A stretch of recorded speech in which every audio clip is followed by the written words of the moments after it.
those numbers are likely larger too than just 50,000. This is only what BBC and Mediazona were able to confirm by looking at pictures of graves or obituaries online.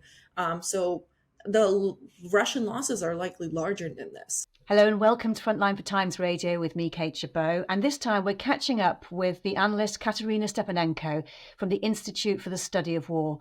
Kateryna is the Russia deputy team lead and has produced daily assessments of the Russian offensive. She also carries out extensive research on the Russian information space and the Kremlin. Kateryna, good to see you again. Welcome back. Thank you so much, Kate. Can you just start by giving us an update on what the ISW's latest assessments are of the developments in the war in Ukraine? Of course, yes. So currently, the Russian forces are pursuing several offensive operations throughout the front line, namely focusing on Donetsk Oblast with the objective of capturing the entirety of the region and completing the occupation of Luhansk Oblast as well. The Russians are also pursuing some limited offensive operations in Zaporizhia Oblast, namely to regain some of the previously lost positions that they had that Ukrainian forces liberated over the summer. I think the most important things to observe right now is the Russian operations in Chasiv Yar direction, which is west of Bakhmut. We've all probably heard about the battle for Bakhmut last year, which resulted in significant casualties for the Russians. It took them a year to essentially restart that offensive campaign, and now they're trying to advance towards Chasiv Yar. Russians are making incremental gains throughout the front line, mostly, like I've said, in Donetsk Oblast.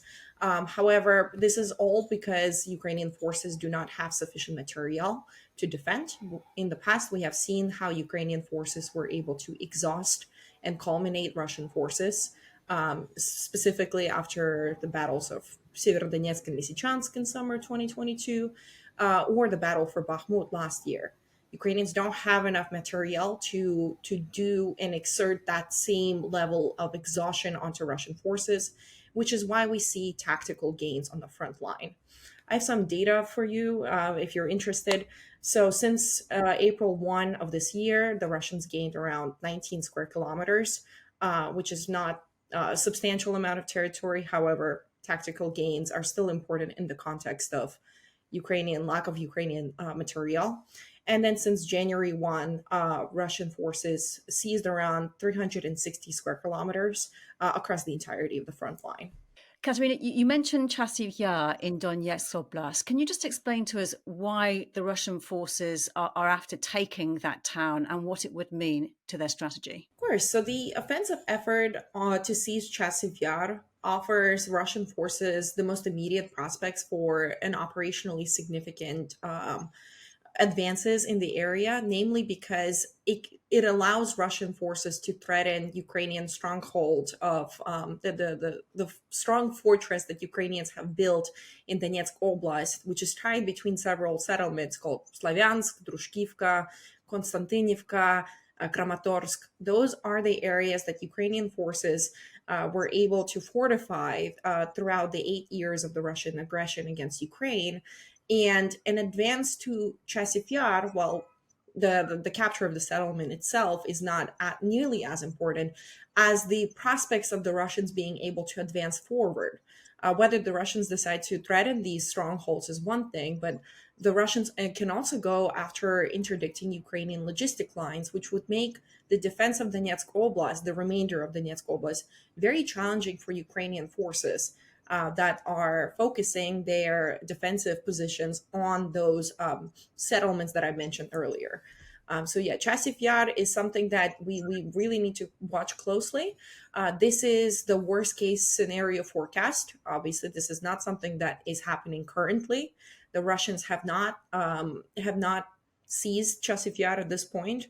If they do try to seize Chasiv Yar, it will likely not be a rapid advance because Ukrainian forces are defending these positions pretty closely, and because of the geographical challenges that the Russians might face in the settlement. Namely, there's a canal that goes through Chasiv Yar on the eastern side of the settlement, as well as there are some heights. We cannot forecast whether it's going to fall or not. This is ultimately a Ukraine decision, and Ukraine's ability to have enough material to defend. However, it is important to consider all possible forecasts, which also includes, the possibility of Russians capturing the settlement and trying to advance further after a certain time period. In your view, then, if they were to take this settlement, then that would be a significant step towards taking over the whole of Donetsk. I mean, of course, it's going to take them a lot of time and effort. We have seen that the Russians, it took them a year to restart offensive operations after culminating in Bakhmut. But I think a big factor in this is Ukraine's ability to defend. Like I mentioned, Ukrainians are suffering from material shortages. This is going to have a significant impact as Ukraine needs to exhaust these forces to stop them from advancing forward. If Ukraine receives that material and also fixes its manpower issues through the recent mobilization law, then, in fact, the Russians might not be able to threaten these positions or the stronghold conglomeration that Ukrainians have formed at a later time, right? But this is all currently very much in the air, given that we don't know how much material Ukraine is going to get and whether Ukraine even gets material from the US. And so that I'll probably leave it at that. Yeah, I have a question coming up on the US aid to Ukraine in a moment. Just to turn, though, to some analysis by BBC Russian. They say the Russian death toll has now passed the 50,000 mark, with the number of casualties 25% higher in the second 12 months than in the first year. Does that sound right to you? Yeah, absolutely. It is around that time we saw the resumption of Russian offensive operations, namely the painful battle for Bakhmut, as well as their assaults on Vuhledar in February of 2023. So all of those is pretty correlated to what we are seeing on the battlefield.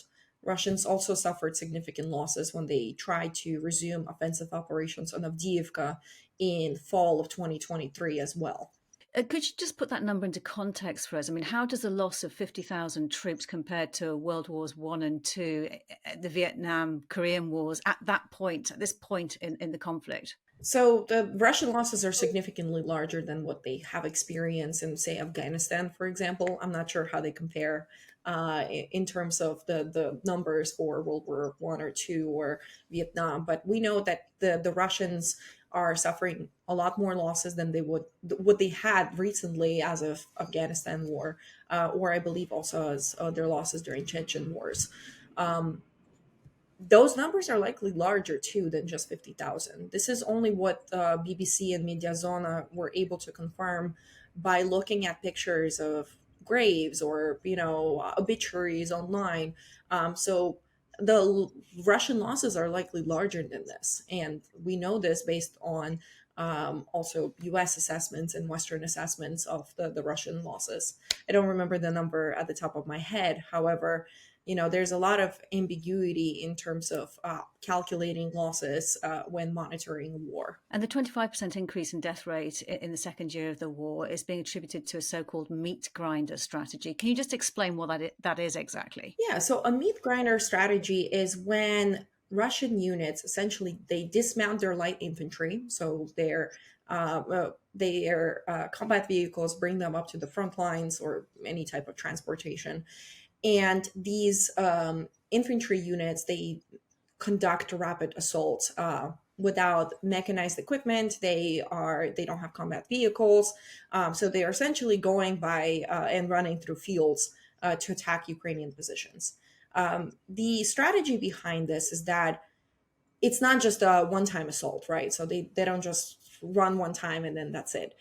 This is so that the overwhelming number of fighters attack at a constant rate to overpower Ukrainian forces, to force Ukrainians in trenches or on the positions on the ground, essentially to be in a under constant pressure, and which is it results in significant losses for Russian forces. We have seen the rates of casualties around Bakhmut, especially for Wagner Group, which was the lead in those human wave assaults around that time, or with prisoner units that were also leading these efforts in 2023. So the idea is to overpower Ukrainian forces with the sheer amount of manpower. This is not great for if you want to retain your manpower because, as I mentioned, it does lead to significant casualties. However, tactical ground gains that these forces can achieve by you know daily several assaults that they launch can lead to Russians kind of developing this sequence of tactical gains that lead to eventual breakthrough after many months, which is exactly what happened with Wagner. It took them from October to May, which is when they claimed that they started the offensive on Bakhmut, to finally capture the city, and it lost them a lot of forces. And where else have the heaviest losses been using this tactic, and where has it been most effective apart from Bakhmut in terms of territorial gains? And can you just give us an idea of how widely it's being used right now? Yeah, so we have seen similar attacks on Severodonetsk and Lysychansk when that was going on in summer of 2022.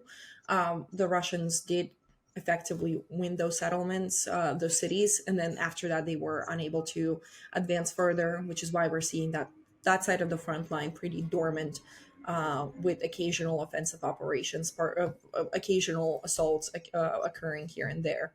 Now, the Russians have changed their tactics recently. They're experimenting with launching mechanized assaults of platoon or company size. So essentially, they used a couple of armored vehicles or even tanks to try to advance with a smaller number of personnel. Um, we are seeing that had take place mostly in Chasiv Yar direction as well as in the Avdiivka direction. And that is to mixed results. We obviously do see that the Russians are taking losses in their military equipment. So a lot of Ukrainian drone footage shows Ukrainian forces using FPV drones, the first person view drones, to disable some of Russian armored equipment. The degree to which they destroy that equipment is challenging to say from videos, obviously, because destroying a tank, for example, is a very challenging task, especially with a drone or without artillery. So as of now, they've changed their tactics. They are trying and experimenting with different composition of forces. So in the past, we've seen Russian use battalion-sized mechanized assaults, but then since that decreased, and now they've returned to company and platoon-sized mechanized assaults in Donetsk Oblast. And what about the use of prisoners as soldiers? We saw that brought in, as you mentioned, Yevgeny Prigozhin with the Wagner Group, where soldiers were offered, or prisoners were offered, freedom after 6 months of fighting on the front line. How has that been adopted now by the Defense Ministry, and how is it working? Yeah, this is the prisoners have undergone a significant change as well. The prisoner recruitment in the Russian armed forces. So before, prisoner recruits were only a Wagner initiative. So the Russian government allowed Wagner to recruit prisoners that went and fought as part of Wagner assault detachments. Then, after the Russian military and government perceived Yevgeny Prigozhin to be a threat and his growing army of prisoners expanding to 50,000 personnel, they decided to take the prisoner recruitment and put it under the Russian the Russian government's control, which meant that prisoners would be recruited through the pipeline of the Russian Ministry of Defense. They created the Storm Z units, which essentially are prisoner assault units, and those were subordinated within existing Russian regular military units. So it would be kind of like barrier troops that would attack before regular forces would attack. Since then, we have seen some reports that the Russians are now not offering pardons nearly the same way as they did, meaning that prisoners after 6 months are no longer going home. They're not giving a pardon. They're instead now following the same rules that mobilized personnel and contract servicemen are following, which is essentially you're not going home until the mobilization law is done, or the martial law is revoked and Russia is no longer at the state of war, which is an interesting development in terms of that can tell us about the manpower issues that Russian forces might be experiencing if they're committing this prisoner, the prisoner population for longer periods of fight. And I think that the new groups of these prisoners are now called Storm V instead of Storm Z, and that has been changed since around August of 2023. So how is the Russian offensive struggling with manpower at the moment? What are you noticing? So the Russians are still using their crypto mobilization campaign, which is pretty effective in generating personnel, right? They cannot generate sufficient personnel for strategic maneuvers, right? So they can't go to Kiev and capture Kiev in 3 days. However, they are able to generate sufficient forces to replace and do some tactical level or even sometimes operational level rotations in certain sections of the front line, and they're able to reinforce existing units. This is a notable development because the Russians are able to sustain the tempo that they're currently fighting on. This was not something that we have seen in the summer of 2022. The Russians simply didn't have enough personnel, which is why they launched this large scale volunteer recruitment campaign in the first place. So in terms of generating forces, sufficient forces to sustain the battle right now, they have plenty of resources. And I think this is why we're not seeing Putin declare mobilization at this point, because ultimately, he is able to fight at the current scale, claim some sort of tactical victories, pressure the West, and inflict that informational operations that he's undertaking to make sure that Ukraine doesn't get additional aid. So I don't think that we're going to see kind of the Russians launching some sort of a large scale mobilization at this time. So because they have simply enough volunteers to sustain that effort. And just to point out, the reason I'm not asking questions about the state of the Ukrainian forces is it's not your policy to comment on that. Can you just tell me a little bit about what you know about the morale of the Russian soldiers, especially those who are enlisted as prisoners? The Russian information space, which had told us a lot about the Russian morale, had significantly changed since the death of Yevgeny Prigozhin. In the past, we had seen a lot of appeals of different formations, with servicemen protesting or saying that they're not going to fight in a particular battle because they have low morale.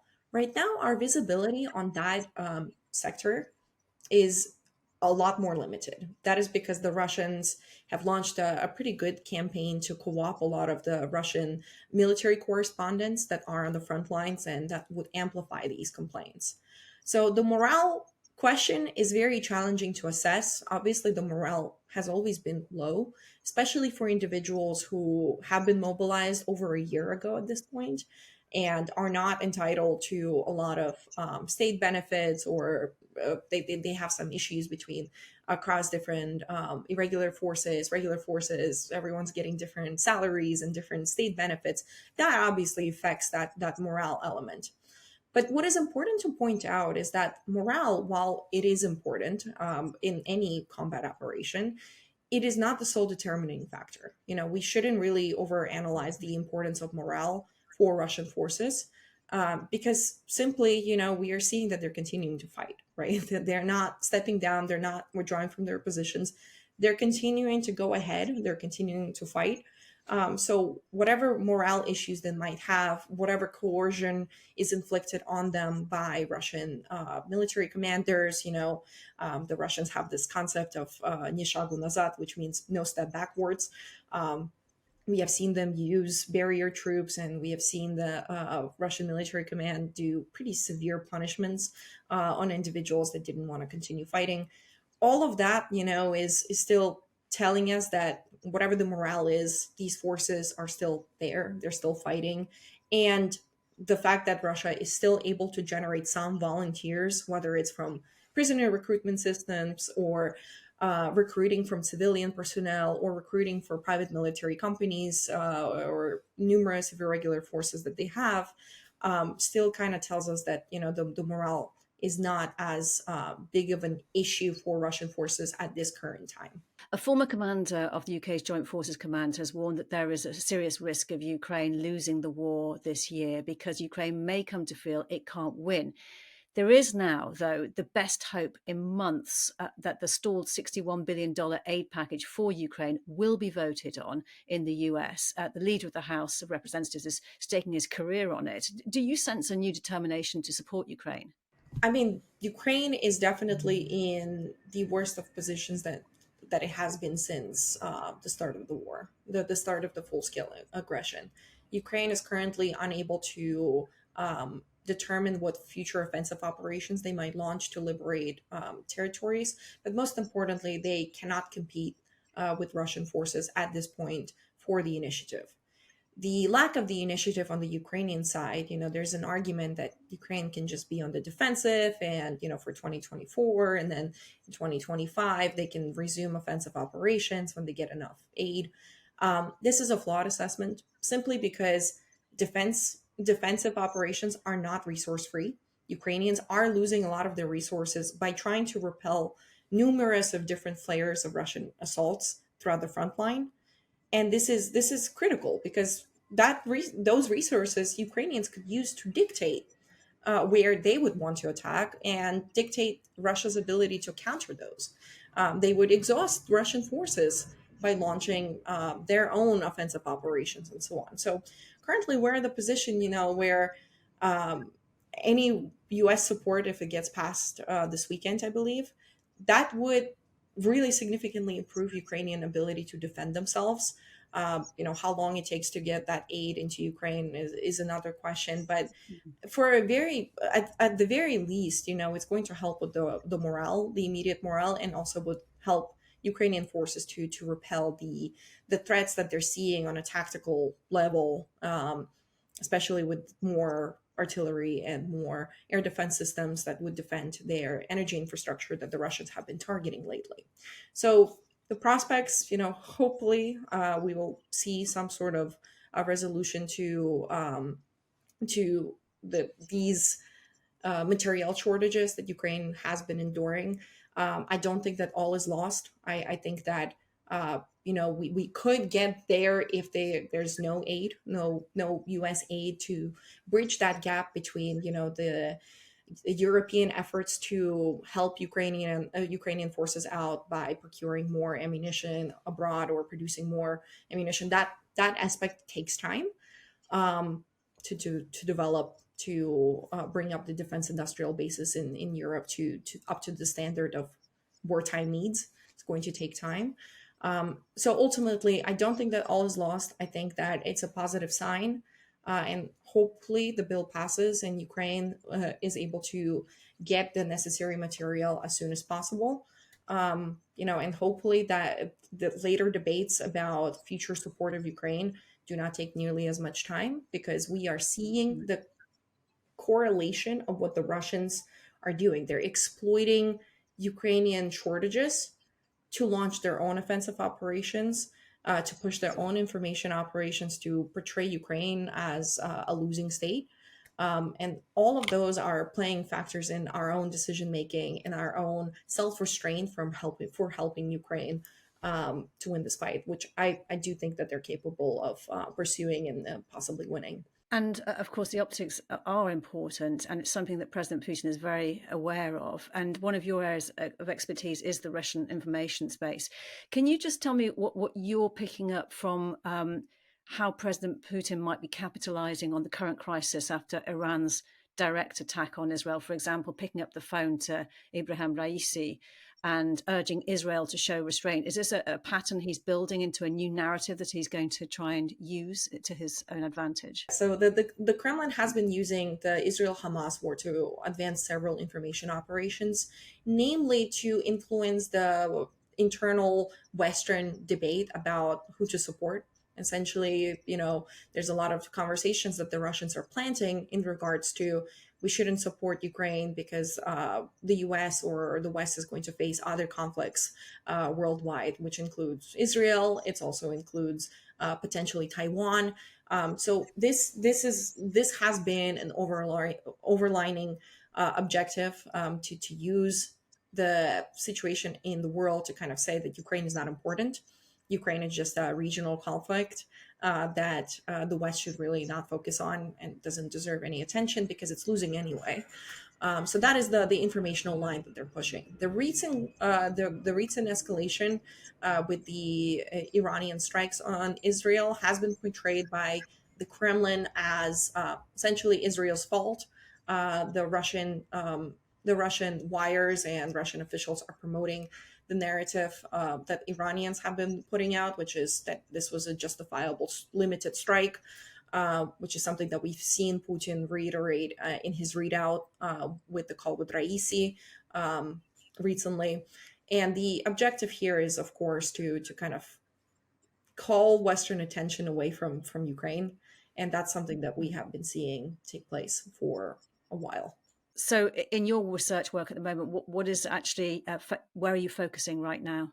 I'm currently focusing on the Russian threats against NATO, namely NATO states such as the Baltic states, as well as recent discussions about Russia trying to destabilize the Balkans, and what is going on in Moldova in regards to Transnistria, with all of the inflections in the Russian rhetoric when it comes to quote unquote defending Transnistrians and basically in an attempt to destabilize Moldova and Moldova's bid to get to the European Union.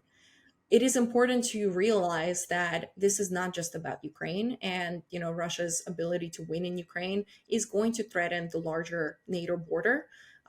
It's going to threaten and require a lot of NATO resources to sustain a Russian aggression. So this is something that we are really looking into, the concern over the developing Russian threat against NATO states and just in general Western unity. The other thing I'm looking at is Putin's decision making. We are seeing that Putin is emboldened. He is more confident in himself, and he has been showing that confidence since 2023, around spring of 2023, when he started going to different front lines, meeting with military units. At that time, we were already assessing that he was going to present the Ukrainian counteroffensive and any failures that Ukraine would sustain during the counteroffensive as essentially a big Ukrainian defeat. So the Putin is not only preparing his society for a prolonged war by portraying himself as this wartime leader who cares about his forces, and but also he's trying to condition the West that the Russia cannot be defeated. Russia cannot be, if Russia is stronger than the West, Russia can outproduce Western capabilities. Those narratives are extremely important because they do shape the way that we respond to the Russian threat. Because we are absolutely capable of countering the Russian threat. Our collective GDPs here in the West are significantly greater than Russian. We have more defense industrial based capabilities than Russia does. We're just not choosing to evoke them out of the fear of Russian escalation, quote unquote. So those information operations, the way that they shape our decision making, are really important to keep track of, especially as we get through this very challenging time for Ukrainian forces, where they're not making substantial gains on the battlefield, and the Russians are really capitalizing on that sense of gloom and doom to not only discourage us from further support, but also to demoralize Ukrainian society. It's an important point to end on. Kateryna Stepanenko, thank you very much for your time. It's been great talking to you. Thank you. You've been watching Frontline for Times Radio with me, Kate Chabot. If you'd like to support us, you can subscribe now or listen to Times Radio or go to thetimes.co.uk. My thanks to our producer, Morgan Burdick, and to you for watching. Bye for now.